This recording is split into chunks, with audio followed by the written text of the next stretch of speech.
Car मंडळी, happy Diwali सगळ्यांना। तर बघा आता हे शेरड चारायला आलेले आहेत। तुम्हाला वाटायला असं म्हणजे दिवाळीत पण ह्यांची तर काय शेरड पण राखायला कसे काय, तर कसं असतं शेतकरी म्हटलं की दिवाळी म्हणून नुसतं चालत नाही, कारण सगळेच कामं त्याच्या मागं असतात। शेतातलं जनावर, गाय म्हशी हे सगळंच ह्यांना कुठं सोडायचं। आपण खात बसलं दिवाळी तर मग ह्यांना घरी बसून बसून काय खायचं, तर त्याच्यामुळं दिवाळी बघत बघत शेती परत दिवाळी पण करायची आणि खायची। तर हे बघा आज शेळ्याकडे आले, कारण म्हणजे कसं आहे बह्यांती गेले तर आमच्या नणंदबाईला आणायला, आणि आज पाडवा आहे तर पाडव्याच्या पण सगळ्यांना खूप खूप शुभेच्छा।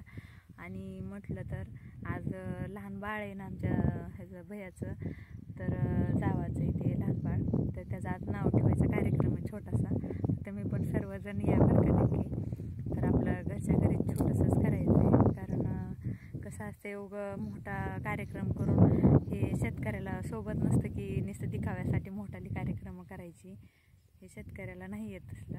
हे आपलं सगळे जवळचे पाहुणे शेजारी पाजारी सगळे बोलून आपलं घरच्या घरी साधं सिंपल नाव ठेवायचं आहे।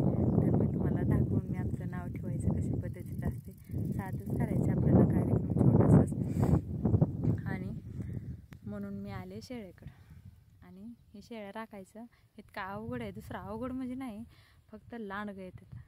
आता आजीन ते आले त्यामुळे त्यांना घरी घेऊन गेल्या तर ताई सासूबाई, तर म्हटलं मी थांबते थोड्या वेळ, तर मी या सोडून घरी।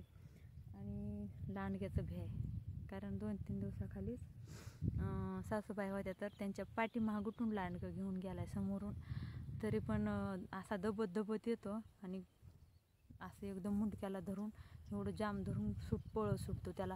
मग एवढं वजं पण कसं झेपत असं काय माहिती, तर पळतच सुटतो ते, थांबत सुद्धा नाही कुठं।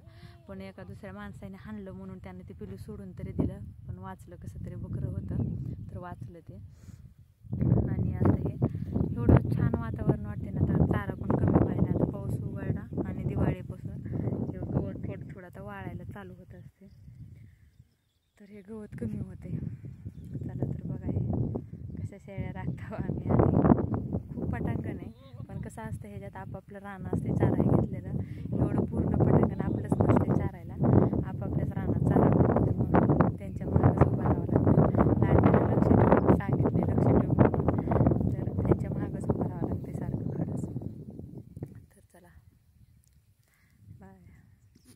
पाणी प्यायला चालली, कशी कोणी हिंडायली, हिला एवढी वाट दिसा नाही पाणी प्यायला।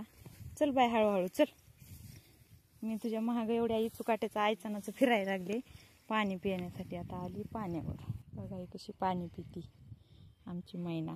पी पाणी आहे का तिकडे, एवढं मोठं पाणी होतं तर पिली नाहीस तिकडं, पी पुढं तरी हाय पाणी, पी। सगळं आटलंय आता पाणी, पाणी पाजायची जनावरला पंचायतच असती। ये